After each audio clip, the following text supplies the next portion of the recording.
यीशु सहाय, जय यीशु, अजय मसीह की, प्रभु यीशु मसीह के प्रेमी नाम में जितने भी भाई बहन माता पिता उन सभी का मैं हार्दिक स्वागत करती हूँ इस आशीष प्रार्थना सभा में। आज हमारे साथ होंगे आशीष बैंड रांची से। आप सभी का स्वागत है और यह समय आप लोगों के लिए। आए हैं हम तेरे चरणों में, लेकर हम स्तुति।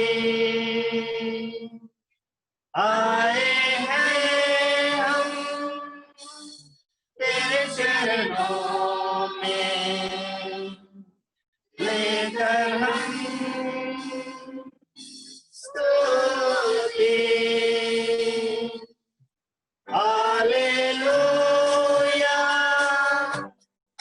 Hallelujah, hallelujah, hallelujah, hallelujah, hallelujah, hallelujah,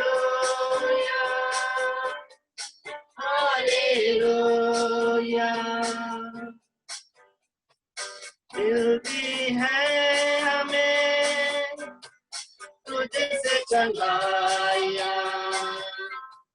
देता तो हमें पापों से मुक्ति।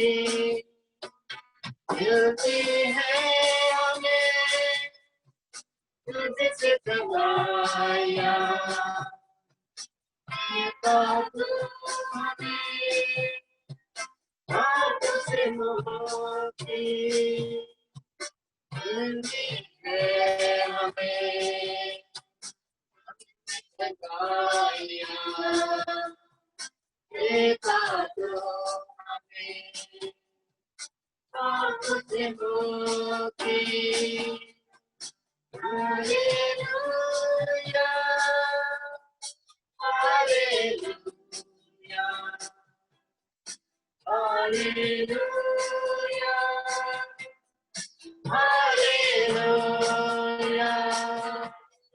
Hallelujah,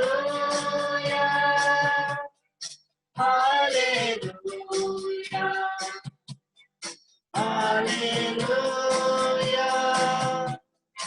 hallelujah.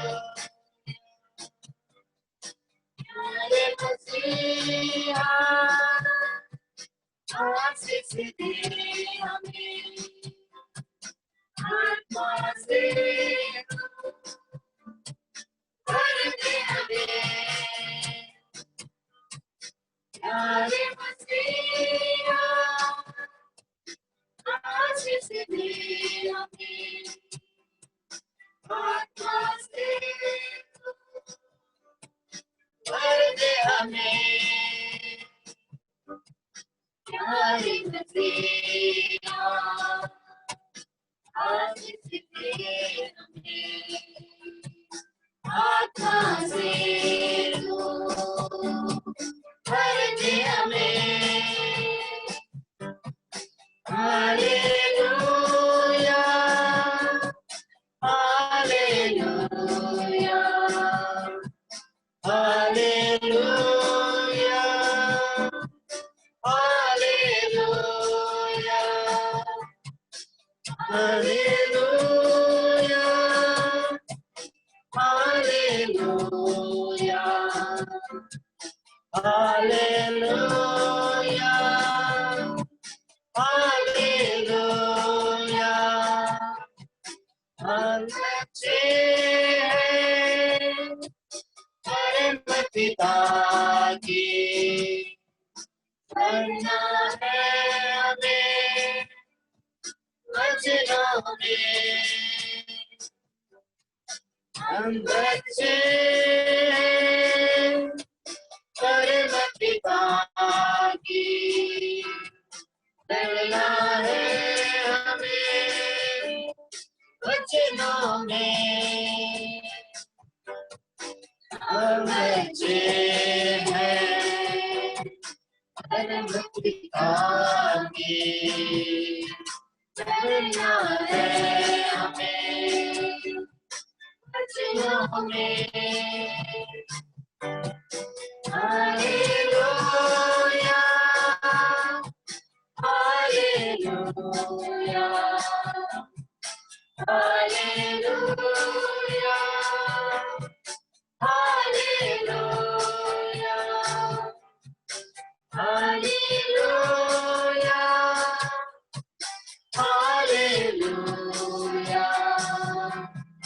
हालेलुया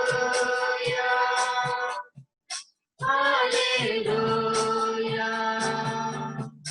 हम तैयार हैं यीशु तेरे लिए, जल्दी आ तू हमको लेने।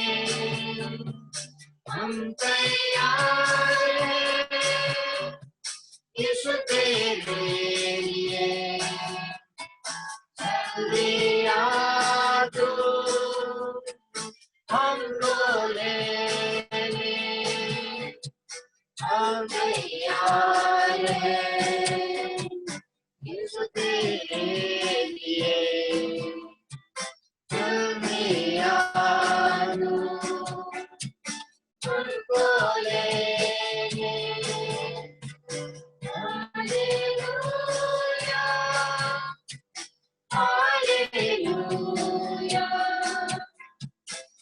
हालेलुया हालेलुया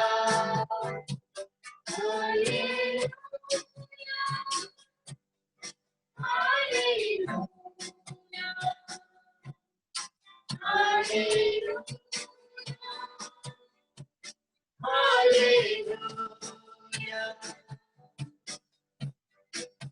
आइए देर ना करते हुए ये समय मैं प्रभु के दास संदीप तिर्की को देती हूँ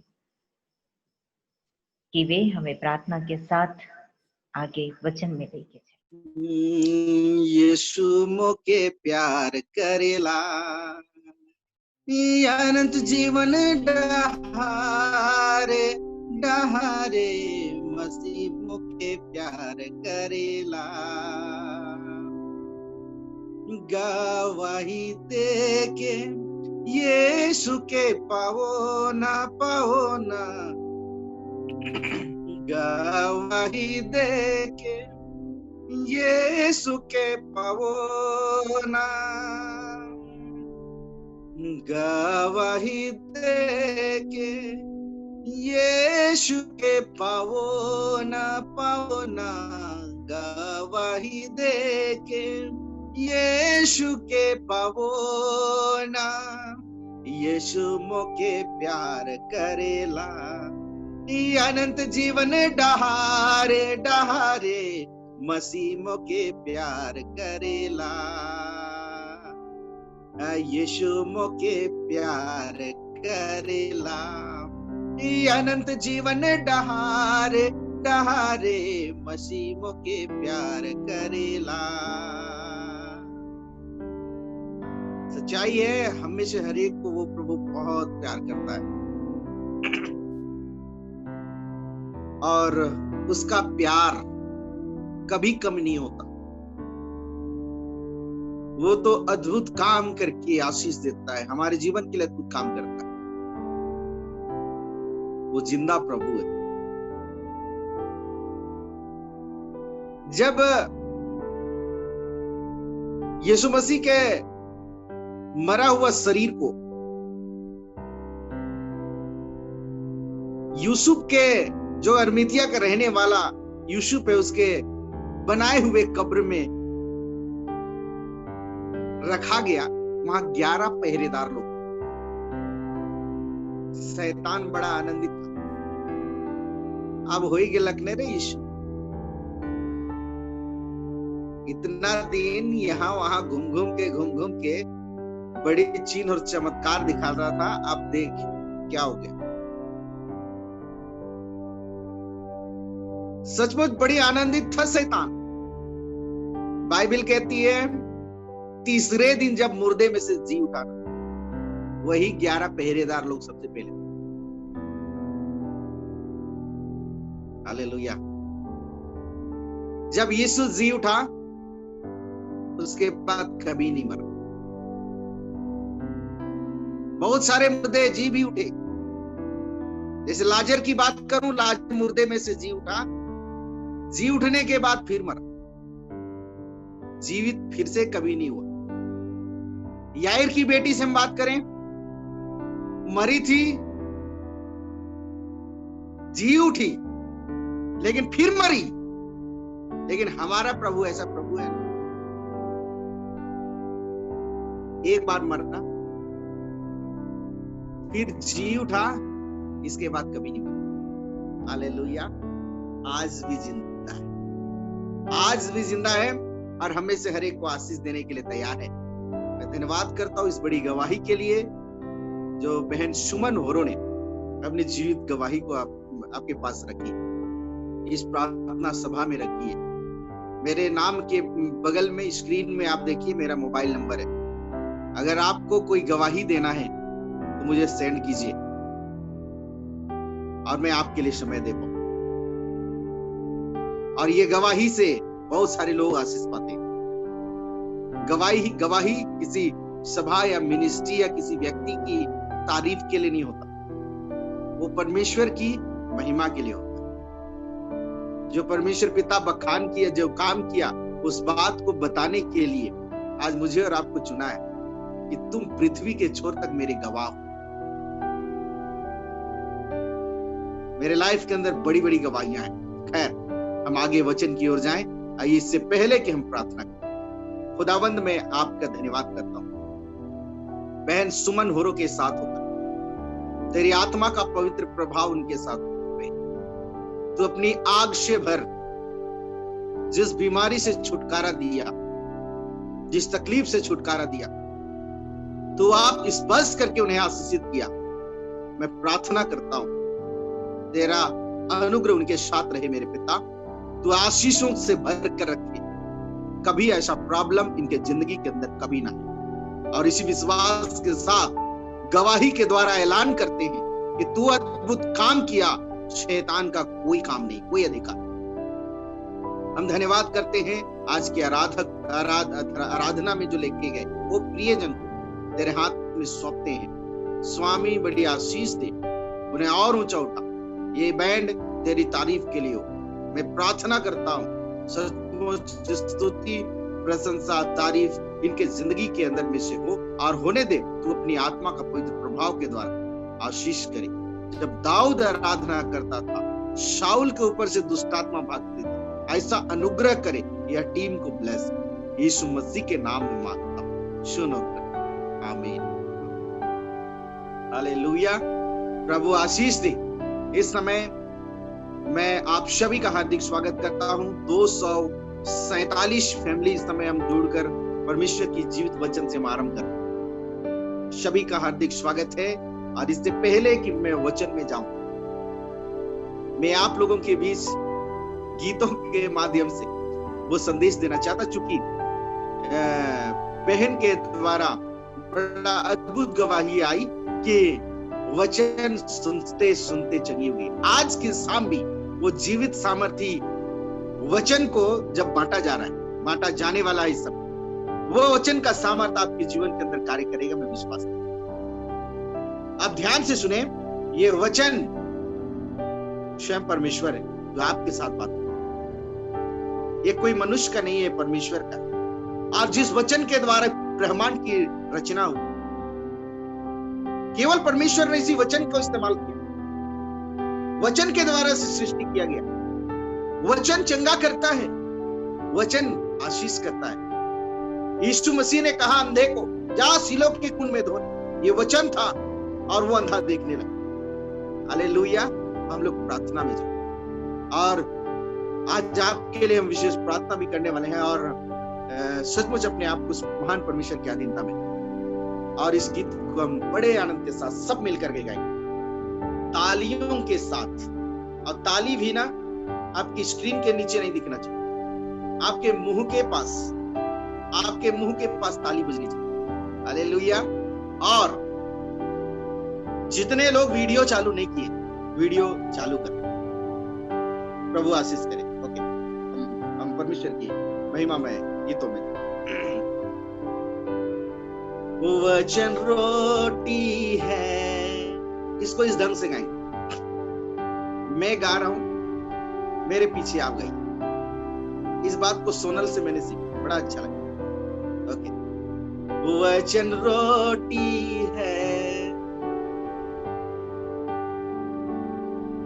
वचन रोटी है, इसमें आत्मिक विटामिन है, उसे रोज खाओ भाई, उसे रोज खाओ बहन, ताकि तंदुरुस्त तुम हो जाओ। सब मिलकर एक साथ, वचन रोटी है, वचन रोटी है, उसमें आत्मिक विटामिन है, इसे रोज खाओ भाई, इसे रोज खाओ बहन, ताकि तंदुरुस्त तुम हो जाओ। फिर से, वचन रोटी है, वचन रोटी है, उसमें आत्मिक विटामिन है, इसे रोज खाओ भाई, इसे रोज खाओ बहन, ताकि तंदुरुस्त तुम हो जाओ। वचन आईना है, वचन आईना है, इसमें चेहरा दिखाई देता है, उसे रोज देखो भाई, उसे रोज देखो बहन, ताकि साफ सुथरा तुम रहो। वचन आईना है, वचन आईना है, इसमें चेहरा दिखाई देता है, उसे रोज देखो भाई, उसे रोज देखो बहन, ताकि साफ सुथरा तुम रहो।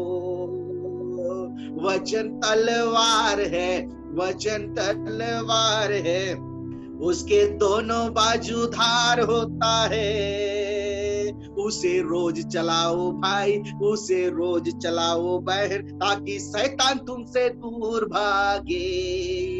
वचन तलवार है, वचन तलवार है, उसके दोनों बाजू धार होता है, उसे रोज चलाओ भाई, उसे रोज चलाओ बहन, ताकि शैतान तुमसे दूर भागे।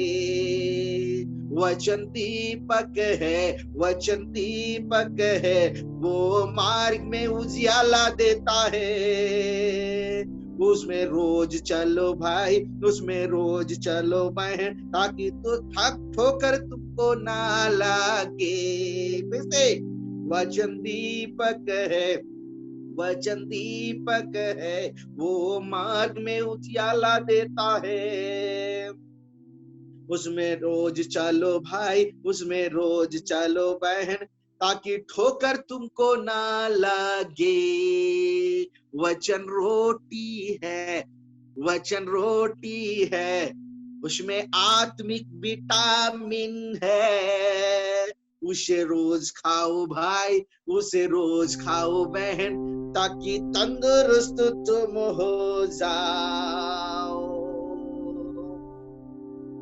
सचमुच वचन, वचन क्या है? रोटी है। जोर से बोले रोटी है। फिर से बोले रोटी है। इसे रोज खाओ भाई, इसे रोज खाओ बहन, ताकि तुम ऐसा दिखाए, ताकि तुम तंदुरुस्त हो जाओ। सभी लोग करें ताकि तुम तंदुरुस्त हो जाओ। वाह वाह वाह वाह, जैस्मीन बहुत अच्छा करेगी। ताकि तुम क्या हो जाओ? तंदुरुस्त हो जाओ। ओके, वचन रोटी है। सुनिए, वचन जब रोटी है, सचमुच मेरे प्रियो, यीशु मसीह तो अपने वचन में कहा जीवन की रोटी मैं हूं। वाओ, जीवन की रोटी, जगत की रोटी, जीवन की रोटी मैं हूं। जब जीवन का रोटी यीशु है, आप सांसारिक रोटी को खाने के लिए जब हम खाते हैं सांसारिक रोटी को, जो पराठा हुआ, जो भी रोटी है, अब भूख जिसको लगता है वही खाता है। जिसको भूख लगता है वही खाता है और उसी का पेट भरता है। सच्चाई है। तो ऐसा ही है यहां भी, ये वचन का रोटी बांटा जा रहा है। भूख जिसको है ले ले, हालेलुया, ले ले। और वो रोटी के अंदर इतनी ताकत है। खैर, मेरा विषय रोटी नहीं है, एक दिन फिर आएंगे, मगर मैं एक बात को कहना चाहता हूं, वचन वास्तव में है, रोटी है और तंदुरुस्त हमको बनाता है। आज जिस वचन के साथ मैं इस समय आरंभ करने वाला हूं, और वो ये है कि मरकुस रचित समाचार और उसके 4 अध्याय और 35 वचन से लेकर के आगे तक मैं पढ़ूंगा, और इसके बाद इसकी गहरी और भेद बातों को हम सीख पाएंगे। सभी लोग बड़े ध्यान के साथ सुनेंगे। मरकुस 4:35 से आगे लिखा है, उसी दिन जब सांझ हुई तो उसने चेलों से कहा, आओ हम पार चले। वाह, क्या बात है। यीशु ने कहा, चलो आओ हम पार चले, झील के उस पार चले। बड़ा मजेदार। अब आप लोग को समझ में आ गया होगा कि मैं प्रचार क्या करने वाला हूं, लेकिन लिखा है, आंधी को शांत कर।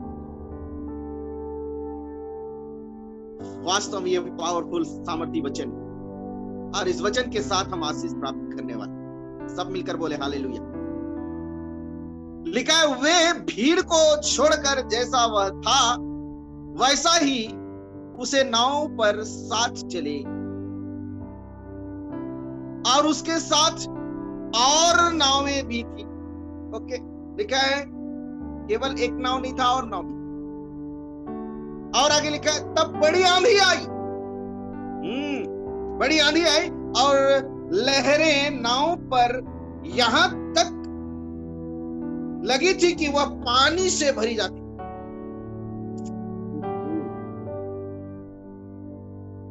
क्या बात है। आगे लिखा है, पर वह आप पिछले भाग में गद्दी पर सो रहा था। तब उन्होंने उसे जगाकर उससे कहा, हे गुरु, क्या तुझे चिंता नहीं कि हम नष्ट हुए जाते? तब उसने उठकर आंधी को डांटा और पानी से कहा, शांत रह, थम जा। और आंधी थम गई और बड़ा चैन हो गया। 40 वचन में लिखा है, उसने कहा, तुम क्यों डरते? क्या तुम्हें अब तक विश्वास नहीं?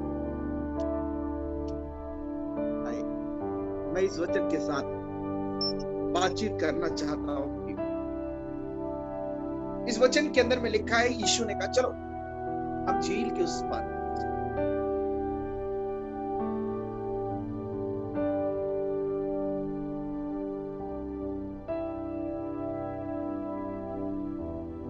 आंधी और तूफान खड़ा होता, आंधी और तूफान खड़ा होता। बाइबल कहती है, यीशु मसीह नाव के पिछले हिस्से में सो रहा। यीशु के चेले डरे हुए थे। यीशु के पास में जाकर कहते हैं, हे गुरु, हम नष्ट हुए जाते। यीशु ने कहा, थम जा। और बाइबल कहती है, तुरंत थम गया।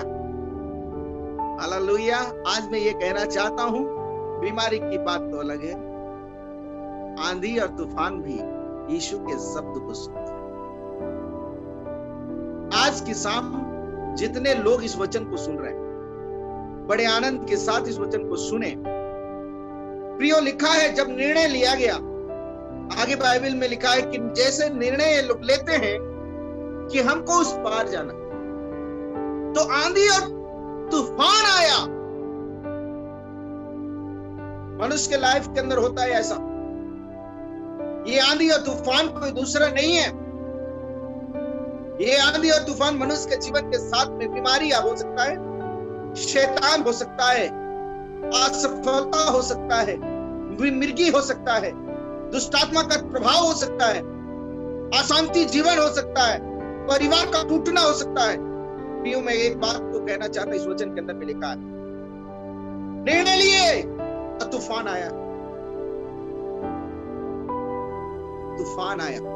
ये तूफान कई बार इस तूफान की मैं बात करूं तो मुझे मालूम नहीं है ये तूफान क्यों था, लेकिन अगर आगे देखेंगे कौन सा वचन कि मरकुस की किताब 5वें अध्याय में आप देखिएगा, जब वो झील के पार गए, गिरासेनियों के देश में पहुंचे, तो एक व्यक्ति के अंदर दुष्टात्मा,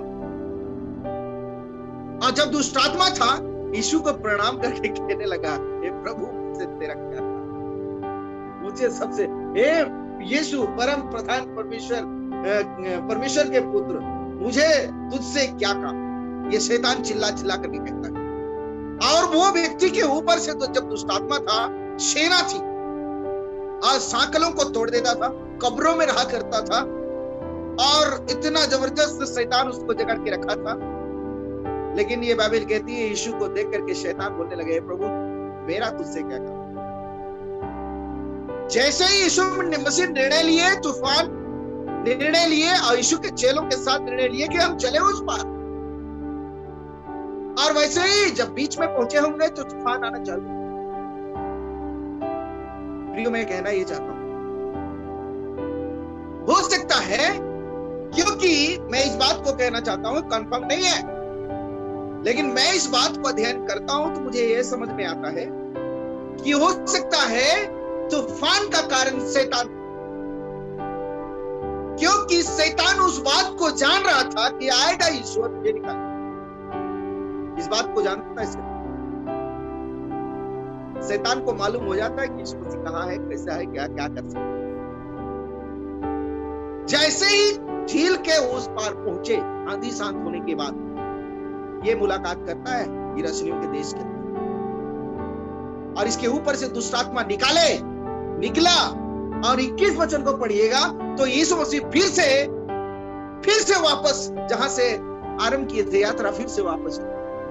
मुझे ऐसा लगता है कि शायद योजना यही था, लेकिन जैसा भी हो, तूफान का कारण मनुष्य के जीवन के अंदर में कई बार शैतान भी लाता है, कई बार हमारी मूर्खता भी लाती है।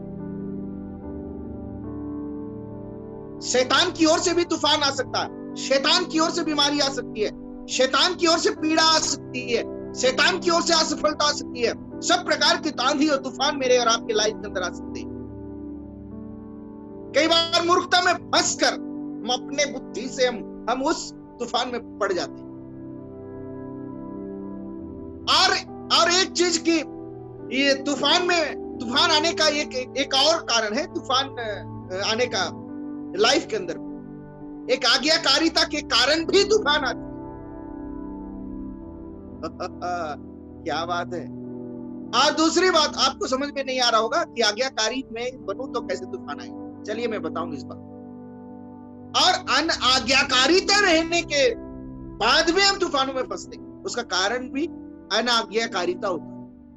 कई बार मनुष्य के लाइफ के अंदर अनाज्ञाकारिता में फंसे ये लोग, सॉरी आज्ञाकारी चेले थे, यीशु के साथ चल रहे थे, ये आज्ञा का पालन किए थे कि आओ हम पार जा रहे हैं, संकट आई। अनाज्ञाकारिता एक व्यक्ति है, परमेश्वर पिता एक व्यक्ति को कह रहा था एक स्थान को जा मैं तुम्हें भेजना चाहता हूं सुसमाचार सुना, वहां के लोगों को देखना।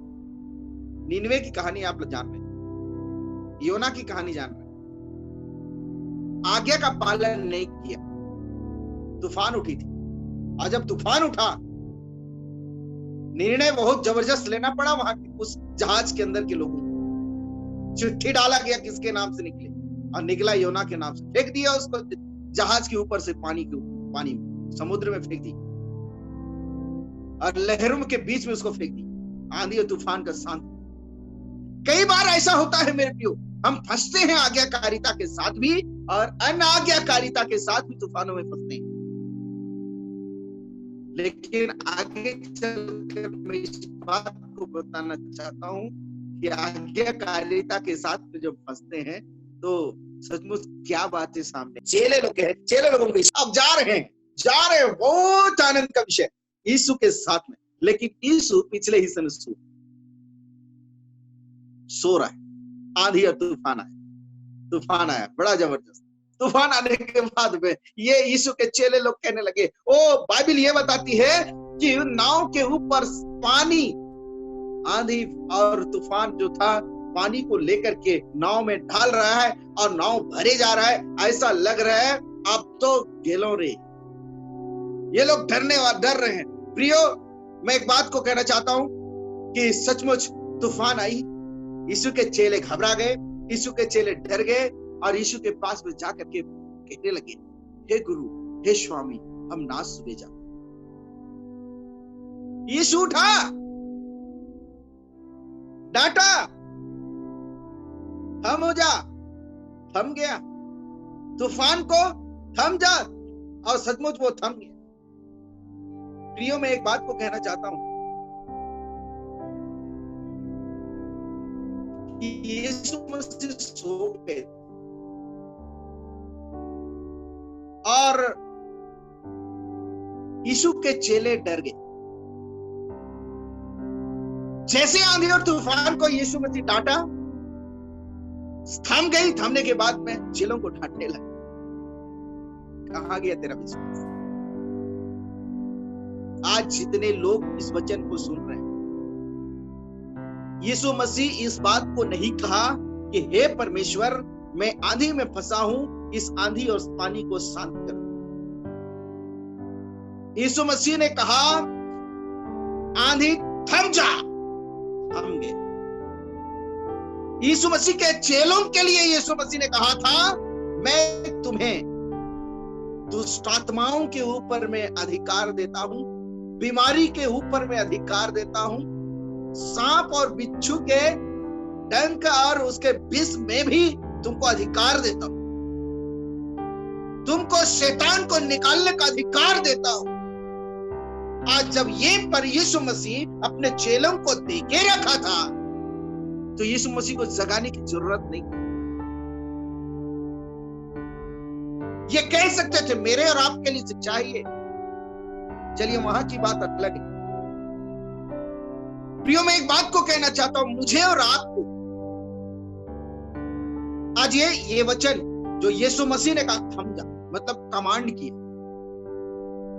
और वो अधिकार आपको भी दिया कि आप अधिकार के साथ बीमारी को, तूफान को, समस्या को, बीमारी को, अभिशाप को, शैतान को, रुकावट को, बंधन को, श्राप को बड़े अधिकार के साथ यीशु मसीह एक बात को कहा, मेरे नाम से जो कुछ तू मांगेगा, यीशु मसीह के नाम में कमांड करना है। ये वचन का ये शिक्षा, कमांड कर रहे यीशु के नाम में। हम लोग आज तक क्या करते आए? दे दे बाबा प्रभु, चंगा कर देना वो प्रभु, आशीष दे देना वो प्रभु। आज के बाद मांगना बंद करें, कमांड करे यीशु के नाम। आप उसके बेटे हैं, यीशु मसीह के चेले हैं। कमांड करे यीशु मसीह के नाम। शैतान को कहे निकल जा, निकलेगा। एक बार फिर से कहूं, शुक्रवार को लेके आए कपड़ा या रुमाल,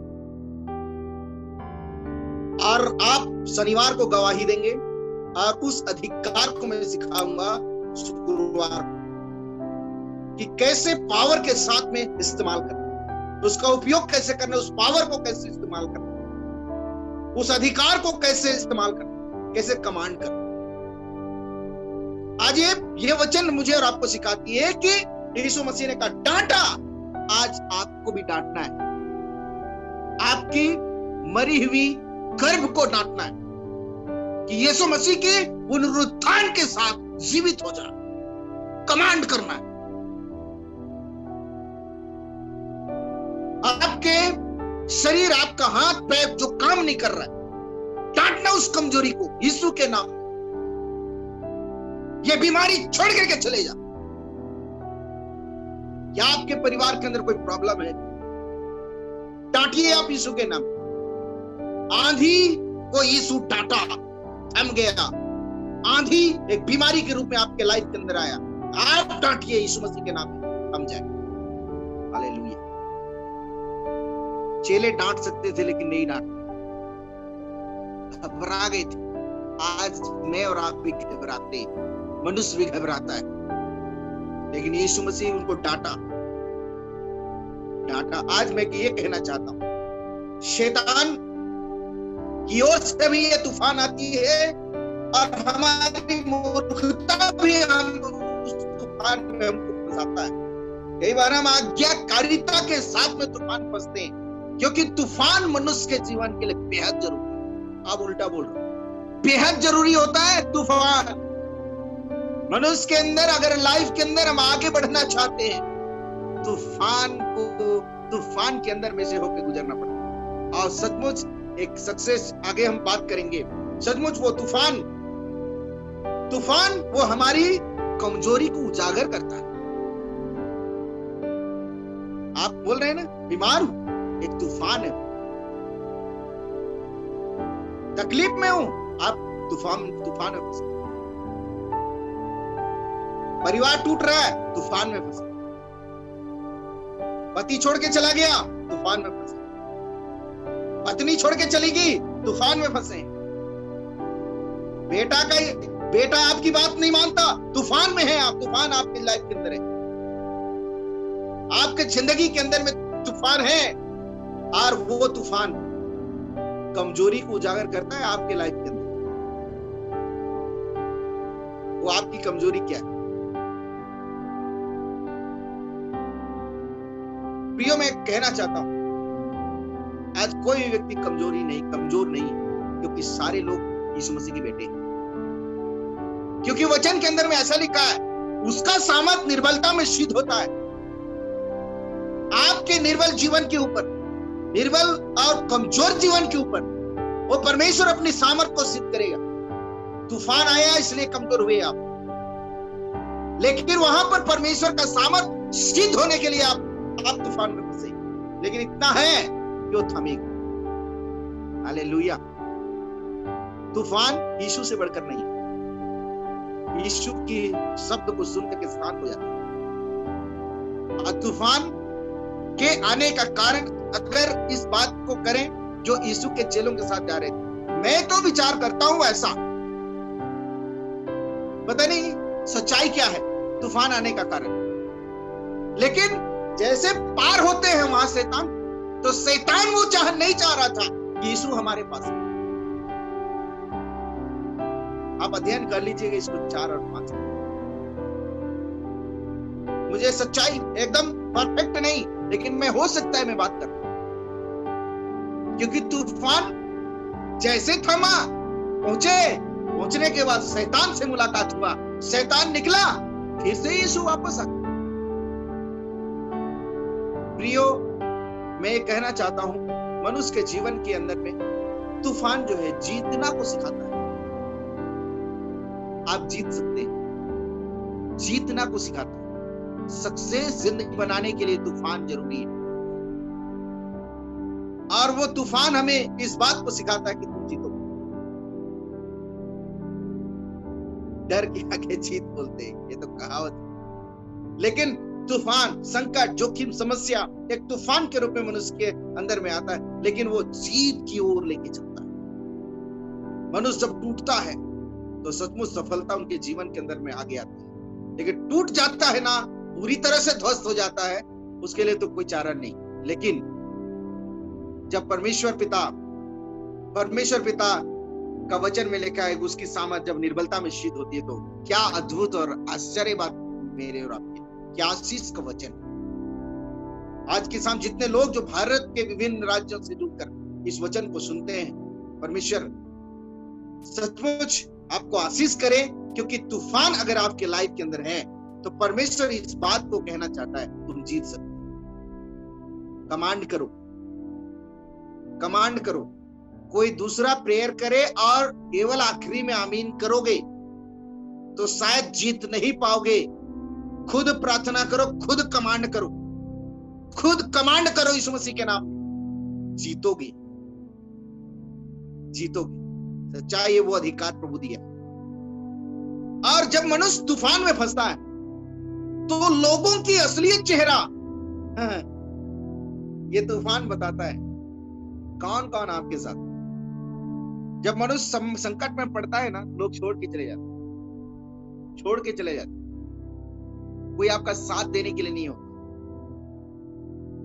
जब तक पैसा है तब तक दोस्ती है। संकट आप घेरे, तूफान में फंसे, कोई आपको हाथ तक नहीं मिलेगा। अनुभव होगा आपका, ये सच्चाई है। इस बात को भी हम देख पाते हैं कौन अपना है। लेकिन वो प्रभु जो वादा किया, मैं तुझको कभी ना छोड़ू और कभी ना त्यागू, चाहे कोई भी तूफान आए, कोई भी संकट आए, वो प्रभु कभी छोड़ने वाला प्रभु नहीं है। हम प्रार्थना में जाएंगे। इससे पहले और एक दो बातें मैं आपके बीच रखूंगा कि तूफान हमें महत्व, जीवन का महत्व को बताता है। ये जिंदगी बहुत कीमती है,